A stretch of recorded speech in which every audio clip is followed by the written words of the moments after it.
Commission तो खाना basically इनका वो प्रॉफिट, इनका बिजनेस है, बट ऐसा नहीं कमीशन खोर बोल करके। ब्रोकर के बिना स्टॉक मार्केट में कुछ हो ही नहीं सकता, कुछ नहीं हो सकता। अब देखो इतना बड़ा स्टॉक एक्सचेंज मतलब एनएसई बीएसई, वहां आप डायरेक्ट जा करके कोई शेयर नहीं खरीद सकते, या वहां डायरेक्ट जा करके कोई आप शेयर नहीं बेच सकते। आपको ब्रोकर चाहिए भैया, ब्रोकर के बिना कुछ नहीं कर सकते, अपना खरीद सकते नहीं बेच सकते।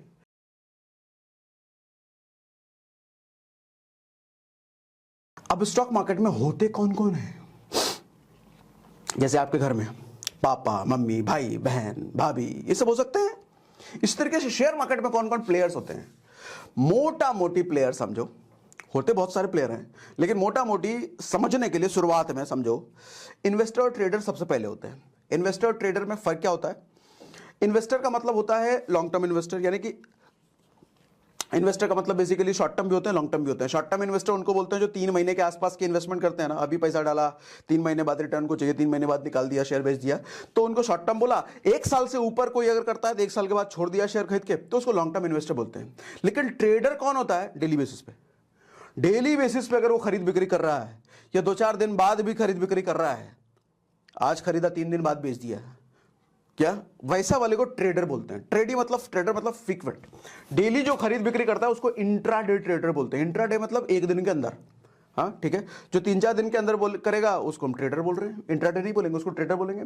और इन्वेस्टर किसको बोलेंगे? जो 3 महीने से ज्यादा या 1 साल से ज्यादा, 3 महीने वाले को शॉर्ट टर्म, 1 साल वाले को लॉन्ग टर्म, ठीक। तो ट्रेडर और इन्वेस्टर होते हैं मार्केट में। अच्छा, ट्रेडर और इन्वेस्टर में भी कई कैटेगरीज हैं। सबसे नंबर 1 कैटेगरी आती है, नंबर 1 कहने का मतलब सबसे पहली जो कैटेगरी है वो रिटेल इन्वेस्टर्स की है। रिटेल इन्वेस्टर्स, अच्छा न्यूज में आप देखोगे ना, कई बार आपको रिटेल इन्वेस्टर RII बोला जाएगा। RI पूरा होता है बेसिकली RII, तो मतलब रिटेल इंडिविजुअल इन्वेस्टर। इसका मतलब होता है हम और आप, जो 5,000, 10,000, 15,000, लाख, 1.5 लाख, 2 लाख, 5 लाख, 10 लाख में खेलते हैं, वो रिटेल इन्वेस्टर हुए।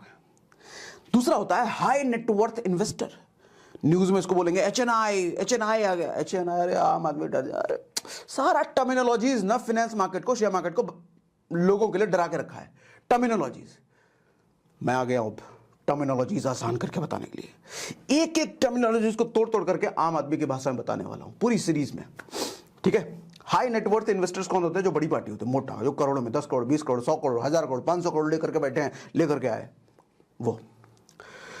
तीसरा होता है डोमेस्टिक इंस्टीट्यूशनल इन्वेस्टर, DII, भारी भरकम सब लग रहा है, domestic individual investors, oh my God, sorry, domestic institutional investor. Domestic का मतलब देसी, इंस्टीट्यूशनल मतलब कोई कंपनी अपने टाइप लग रहा है, और इन्वेस्टर का मतलब इन्वेस्टर। तो इसका मतलब देसी कंपनियां, नेशनल इंडियन कंपनियां, जैसे बैंक जो इतना पैसा कमाती है लोन के थ्रू, FDs के थ्रू, आपके सेविंग अकाउंट में पैसे रखे को पैसा जो आता है उनके पास, कहां इन्वेस्ट करते हैं? क्या लगता है आपको? रख देती है अपने पास स्टॉक मार्केट में। देखो स्टॉक मार्केट क्या है मालूम? समुंदर है, और जितनी कंपनियां है ना, बैंक हो गई, या आपका LIC इंश्योरेंस वगैरह कोई कंपनियां होंगी, म्यूचुअल फंड की कंपनियां, ये सब नदियां हैं। इन सारे का पैसा फाइनली आकर के गिरना है स्टॉक मार्केट में। स्टॉक मार्केट में ही कंपाउंड करने के लिए आता है। आपको जो लगता है ना, नहीं मैं स्टॉक मार्केट में नहीं, मैं तो FD कर लूंगा, भैया FD आपका पैसा भी स्टॉक मार्केट में ही गिरेगा। आप बोलोगे नहीं मैं तो ये नहीं बोलूंगा, जो कंपनी में जो भी करते हो सबका पैसा स्टॉक मार्केट में गिरना है। अंत हर कंपनी का बिजनेस का स्टॉक मार्केट ही है, यही आके गिरना है, इसके बाहर कुछ नहीं है। यही समंदर है, यही सागर है, समझ लो, ठीक। तो बैंकों का पैसा, इंश्योरेंस कंपनियों का पैसा, म्यूचुअल फंड का पैसा, सब यहां के गिरता है। उन्हीं लोगों को कहते हैं डोमेस्टिक इंस्टीट्यूशनल इन्वेस्टर, DII, आप टर्मिनोलॉजी सुनोगे न्यूज वगैरह में। नेक्स्ट इन्वेस्टर्स होते हैं फॉरेन इंस्टीट्यूशनल इन्वेस्टर, FII बोलते हैं इनको, मतलब बाहर के इन्वेस्टर, विदेशी। इतना तो क्लियर है। विदेशियों में बहुत सारे, अब अभी के करंट टाइम का बोलूं तो 60% जो स्टॉक मार्केट में इन्वेस्टमेंट है विदेशियों का है, वो 60%। हालांकि अब धीरे धीरे कम हो रहा है, 3% निकल चुका है, वो सब बात की बातें वो हम करेंगे। लेकिन ये समझ लो विदेशों से एक बहुत बड़ा फंड इंडियन स्टॉक मार्केट में लगता है, उसका कारण है इंटरेस्ट का, वो सब हम बाद में समझेंगे, लेकिन फिलहाल इतना समझ में आता है, ठीक है। मोटा मोटी ब्रोकर, ये थे 4 तरह के इन्वेस्टर। उसके बाद हमने क्या बात करा? ट्रेडर। और उसके बाद हम बात कर रहे हैं ब्रोकर होते हैं, ब्रोकर, दलाल, दलाल, कमीशन खोर नहीं, ऐसा नहीं। कमीशन तो खाना बेसिकली इनका वो प्रॉफिट, इनका बिजनेस है, बट ऐसा नहीं कमीशन खोर बोल करके। ब्रोकर के बिना स्टॉक मार्केट में कुछ हो ही नहीं सकता, कुछ नहीं हो सकता। अब देखो इतना बड़ा स्टॉक एक्सचेंज मतलब एनएसई बीएसई, वहां आप डायरेक्ट जा करके कोई शेयर नहीं खरीद सकते, या वहां डायरेक्ट जा करके कोई आप शेयर नहीं बेच सकते। आपको ब्रोकर चाहिए भैया, ब्रोकर के बिना कुछ नहीं कर सकते, अपना खरीद सकते नहीं बेच सकते। ब्रोकर ही आपको शेयर देगा और ब्रोकर ही आपसे वापस शेयर खरीदेगा, तो ब्रोकर तो चाहिए। और ब्रोकर को मेंबर बोलते हैं स्टॉक मार्केट में, मेंबर। तो स्टॉक एक्सचेंज का मेंबर कौन होता है? ब्रोकर। अब ब्रोकर कौन होता है? कोई आदमी पहले होते थे, आज के टाइम पे तो कंपनियां होती हैं, ऑनलाइन कंपनी। जैसे आपने अपस्टॉक का नाम सुना होगा, ये कौन है? Upstox is a broker in share market. Broker मतलब मेंबर है। ग्रो, जीरोधा, ये सब कौन है? ये सब ब्रोकर हैं। हम इन्हीं पे जाके तो शेयर खरीदते हैं और इन्हीं पे तो खरीद बिक्री करते हैं, हमारा सारा काम यही तो चल रहा होता है। ये ब्रोकर हैं। आप डायरेक्ट बीएसई के वेबसाइट पे जाके खरीद बिक्री नहीं कर सकते, एनएसई के वेबसाइट पे जाके खरीद बिक्री नहीं कर सकते, वो नहीं मिला आपको राइट्स, तो ब्रोकर चाहिए। ठीक है। उसके बाद होता है इश्यूअर। इश्यूअर मतलब कौन होता है? जो कंपनी के शेयर इशू करते हैं। अब रिलायंस है तो रिलायंस ने अपना शेयर इशू किया आपके लिए पहली बार, तो इश्यूअर है। इश्यूअर का मतलब कंपनी समझ लो जिसका शेयर है। ठीक है। वैसे तो और भी बहुत सारी पार्टीज होती हैं, डिपॉजिटरीज होती हैं, लाइक एनएसडीएल होती है, सीडीएसएल होती है, क्लियरिंग हाउस होता है, लेकिन वो थोड़ा टर्मिनोलॉजी हम बात के बाद समझेंगे। अभी के टाइम पे ये समझ में आता है ना, इतनी मेन पार्टीज होती हैं। ये जो एनएसडीएल और सीडीएसएल की बात कर रहा हूँ, क्लियरिंग हाउस, ये पीछे का पिक्चर है, वो बाद में दिखेगा आपको, लेकिन नया नया जब आप घुसते हो मार्केट में आपको यही सारी चीजें दिखेंगी। ठीक है, क्लियर? और भी कुछ पार्टीज है जो हम बाद में बात करेंगे, जो एडवांस सेक्शन में शुरू करेंगे उसमें बात करेंगे। बेसिक कितना समझ आता है? चैट पे मुझे लिख के बताओ यस, कमेंट बॉक्स में मुझे लिख के बताओ यस, जल्दी जल्दी जल्दी जल्दी लिखे। अरे आप ही को कह रहा हूं लिखो ना, तभी तो मुझे समझ में आएगा, आपको समझ में आ रहा है। हाँ, अब बढ़िया होगा, अब बढ़िया बात। अब अगला समझते हैं, how to invest in stock market. कैसे इन्वेस्ट करें? ठीक है सर, इतना तो बता दिया, इतना समझ में आ गया, लेकिन इन्वेस्ट कैसे करें?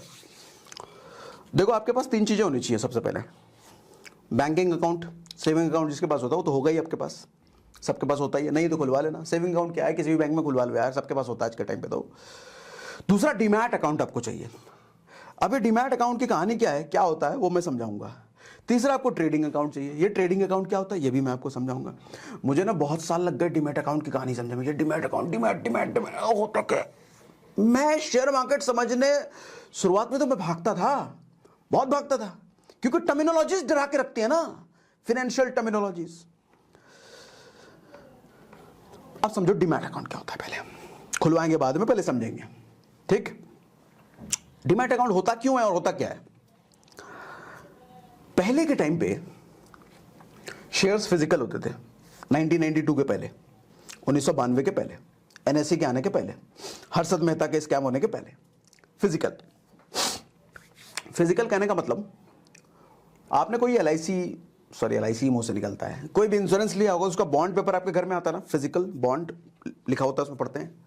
कोई लोन लेते हो तो उसका कॉन्ट्रैक्ट आपके घर पे आता है ना, वैसा ही फिजिकल शेयर आपके घर पे आता था। फिजिकल शेयर मतलब पेपर है, उसमें डिटेल लिखा हुआ है, कितना शेयर, कौन सी कंपनी का, क्या क्या आपने लिया है, वो फिजिकल शेयर होता था। फिजिकल शेयर को हम रखते कहां थे? अलमीरे में रखेंगे, और कहां रखेंगे? कबर्ड में रखेंगे, बक्से में रखेंगे, इधर ही तो रखोगे फिजिकल शेयर। 1992 के बाद आया ई शेयर का कॉन्सेप्ट, इलेक्ट्रॉनिक शेयर का कॉन्सेप्ट, यानी कि डिजिटल पैसा कहां रखते हम? पेटीएम में, अपने ऑनलाइन बैंकिंग में। दिखता है क्या डिजिटल रुपया? नहीं दिखता, नहीं है, लेकिन होता है ना, यूज करते हैं ना। वैसा ही ई शेयर, इलेक्ट्रॉनिक शेयर को स्टोर करने के लिए हमें एक डीमटेरियलाइज्ड अकाउंट की जरूरत होती है। डीमटेरियलाइज्ड, जो मटेरियलाइज नहीं, मटेरियल का मतलब क्या होता है, मटेरियलाइज का मतलब क्या होता है? जो चीजें आसपास हम देख रहे हैं, ये हम देख पा रहे हैं, ये एसी का रिमोट है, ये देख पा रहे हैं, इधर ये मेरा फोन है, ये हम देख पा रहे हैं, ये मटेरियलिस्टिक है। डीमटेरियलिस्टिक जो दिख नहीं रहा, तो डीमटेरियलिस्टिक अकाउंट से निकल के आया डीमैट अकाउंट। डीमैट अकाउंट का यूज क्या? पेटीएम वॉलेट का यूज क्या? आपका ई पैसा, ई रुपया रखने के लिए नहीं। उसी तरीके से डीमैट अकाउंट का यूज क्या? आपका इलेक्ट्रॉनिक शेयर स्टोर करने के लिए, रखने के लिए। डीमैट अकाउंट खुल गया, उधर शेयर्स रखने लग गए अपन, तो क्या ट्रेडिंग उधर शुरू कर दे? क्या ट्रेडिंग उधर हो सकता है क्या? नहीं हो सकता। क्यों नहीं हो सकता? आगे बताता हूं। ठीक है, अच्छा अब सवाल उठता है डीमैट अकाउंट कहां खुलवाएंगे? किधर खुलवाया जाए डीमैट अकाउंट? कहां खुलता है? देश के कौन से कोने में जाना पड़ेगा? बैंक में तो खुल जाएगा ना। सर मेरा एसबीआई में अकाउंट है, एसबीआई में डीमैट अकाउंट खुल जाएगा क्या? मेरा कोटक में खुल जाएगा, एचडीएफसी में खुल जाएगा? बैंक में नहीं खुलता डीमैट अकाउंट, किसी भी बैंक में नहीं खुलता डीमैट अकाउंट। हाँ, वो बैंकों का ही अलग सिक्योरिटीज कंपनी होती है, जैसे एक बैंक कंपनी हो गई, HDFC is a bank company, SBI is a bank company. लेकिन एसबीआई का दूसरा वर्टिकल इंश्योरेंस भी तो है, SBI insurance, HDFC insurance, HDFC life. उसी तरीके से एचडीएफसी सिक्योरिटीज हैं जहां पर डीमैट अकाउंट खुलते हैं। कोटक, तो कोटक सिक्योरिटीज है जहां डीमैट अकाउंट खुलता है। यस बैंक, तो यस सिक्योरिटीज हैं जहां डीमैट अकाउंट खुलता है। आईसीआईसीआई बैंक, तो आईसीआईसीआई सिक्योरिटीज है जहां डीमैट अकाउंट खुलता है। आप किसी में भी जाकर के डीमैट अकाउंट अपना खुलवा लो, लेकिन अब आपको खुलवाने की जरूरत नहीं है, उधर जाने की जरूरत नहीं है, क्योंकि आज के टाइम में सब कुछ इतना आसान हो गया ना। आप किसी भी ब्रोकर के पास जाओ, ब्रोकर मतलब आप स्टॉक के पास चले जाओ, ग्रो के पास चले जाओ, जीरोधा के पास चले जाओ, ये पीछे से आपका डीमैट अकाउंट खुद ही खोल देती है, आपको पता भी नहीं चलेगा खुल गया। आपसे सारा केवाईसी सारा कुछ डॉक्यूमेंट ले लेंगे, पीछे खुल जाएगा, पता भी नहीं चलेगा। जैसे ग्रो में जाओगे ना आप, तो ग्रो में यस सिक्योरिटीज में अकाउंट खुलता है, आपको पता भी नहीं चलेगा आपका यस सिक्योरिटीज में डीमैट अकाउंट खुला हुआ है, लेकिन खोल दिया उसने, खुल गया पीछे। इतना आसान हो गया है। तो आपको किधर भी किसी सिक्योरिटीज को कांटेक्ट करने का जरूरत नहीं है, ब्रोकर के पास जाओ, सब खुल जाएगा। अब ब्रोकर के पास कहां जाना, खोलो ना ऐसा, upstock.com, grow.com, जीरोधा, किसी पे भी जाके खुलवा लो, सब बढ़िया है। ठीक है, अभी तक समझ में आ रहा है? लिख के बताओ यस कमेंट बॉक्स में। ठीक है, क्लियर। अभी तक कोई सवाल है क्या? कोई सवाल बचा है क्या अभी तक? सवाल है तो लिखो, कमेंट बॉक्स में लिखो, मैं अगली बार आपको क्लियर कर दूंगा उस सवाल का आंसर। हो सकता है कि मैं बहुत सारी चीजें ना कवर कर पाऊं, लेकिन अगली वीडियो जब भी हम करेंगे तो क्लियर कर दूंगा मैं। लिखो लिखो लिखो, सवाल है तो लिख दिया करो, लिख दिया करो, लिख दिया करो, लिख दिया करो, लिख दिया करो। अच्छा, ट्रेडिंग अकाउंट बच गया।